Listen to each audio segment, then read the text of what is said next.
Not everything is easy for us to factor. So the quadratic formula, which is this, gives us the ability to find the roots when we have something that's hard for us to factor.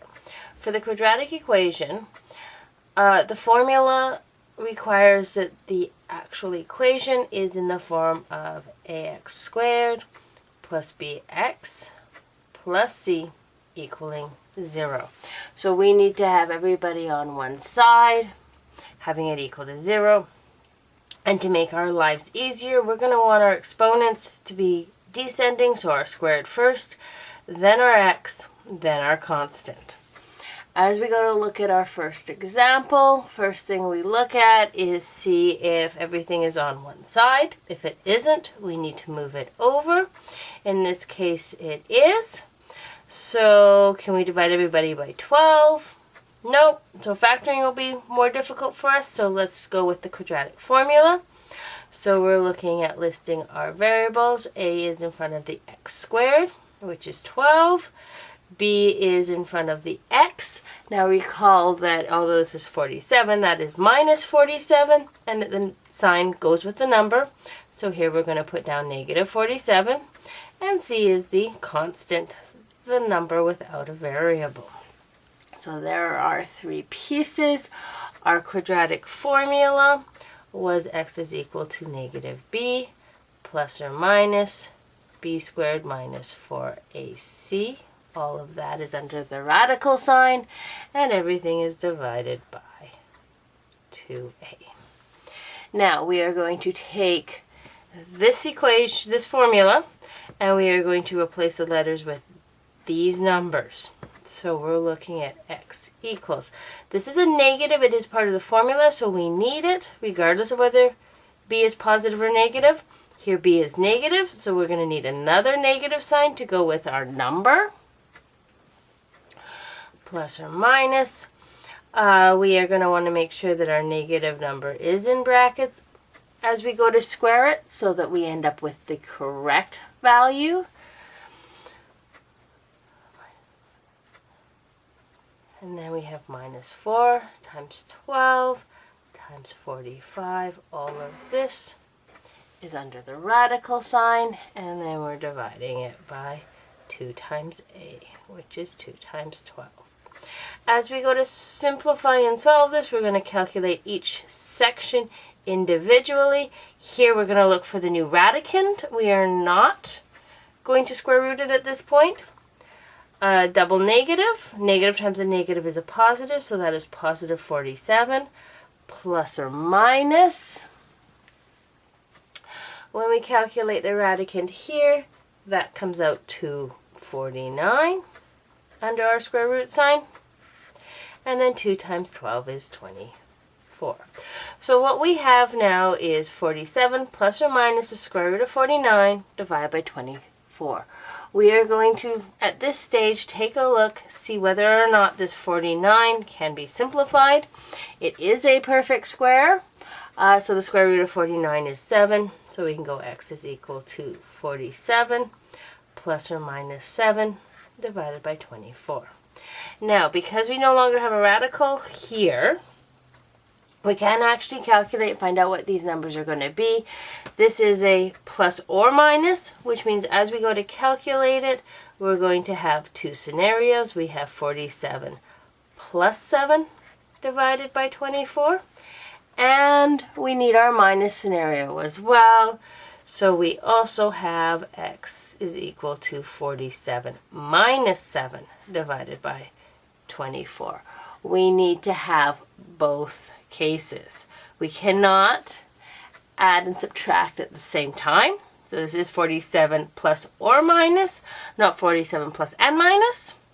So because of that or, we need one scenario that is a positive, one scenario that is a negative. So now as we go to calculate, for the first one, 47 plus 7 is 54 divided by 24. 54 divided by 24 is 2.25.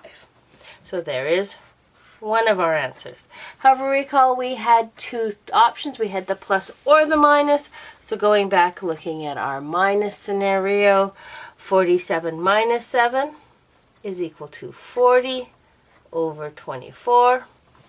And if we look at this and try to divide it, we find that we have a decimal that doesn't stop. So rather than making this a decimal, let's simplify our fraction. So we're looking at a number we can divide into both 40 and 24. You can do 2, you can do 4. The biggest option is 8. So I'm going to go with 8 today. And when I go to do that, 40 divided by 8 is 5. And 24 divided by 8 is 3. There is our other x value.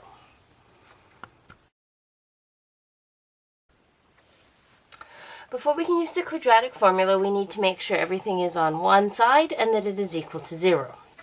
As we look at this example, we do notice that we have everybody on one side, starting with our biggest exponent, going down to the no variable, our constant, and we have it equaling to 0. So at this stage now, if we could look to see if we could factor it, but we can't divide everybody by 5, so factoring will not be easy for us. So then we're looking at what is our A, what's our B, and what's our C. Now, A is in front of our x squared. The coefficient in front of x squared is 5. B is a coefficient in front of the x term, which is our negative 10. And remember that the sign in front, so the plus or the minus, goes with the number afterwards. So although this is minus 10x, we're going to write negative 10 here. And then our constant, which is C, is 3. So there are our A, our B, and our C.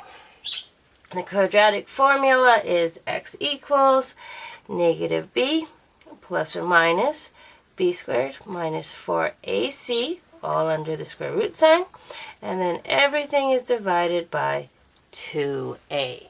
So we're going to take this formula, and we're going to replace our letters in it with these three values, and when we go to do that, we get x is equal to negative 10. Now remember, this negative here is in front of the b, so although b is negative, we need to have both negative signs, one from the formula, one for our b, plus or minus. We're going to want to make sure our b is in brackets so that when we square it, we get the right sign. Without the brackets, you will get a negative 100, not positive 100, and that will affect your final answer. Minus 4, a is 5, and c was 3. And this was all under the square root sign. And then in the denominator, we have 2 times 5. At this stage, we're going to simplify each of the three sections separately. We are not going to square root it. We're just going to calculate and figure out what the radicand is. Because sometimes they simplify and sometimes they don't. And so we don't want a decimal in our answer. And as a result, we are going to look at taking our value under the radical sign and figuring out what that is, and then we can figure out whether or not we can square root it. Okay, so there are three sections, all simplified. Looking at it, we can divide these guys, but we can't divide that. Remember, when we simplify, we need to be able to divide it out of all three. So we cannot divide everybody by 10, 5, or 2 to get this denominator smaller. 40 is not a perfect square. If we put that in our calculator at this stage, we are going to end up with a decimal, but we can simplify 40. 40 would be 4 times 10. 4 is 2 times 2. 10 is 2 times 5. So as we go to look at simplifying the square root of 40, the square root of 40 is equal to 3 2's being multiplied together plus a 5, all under our square root sign. And recall, as we do this, we're looking at circling groups of 2 that are the same. So we have 1, 2. These guys go together, so they can leave. Those guys are different, so they can't. As those 2's move out, we now have 2 square root. 2 times 5 is 10. So we can go back to our equation. We can replace our square root of 40 with 2 square root 10. So going back, we get x is equal to 10 plus or minus 2 square root 10, all divided by 10. Now, can we simplify? And we can.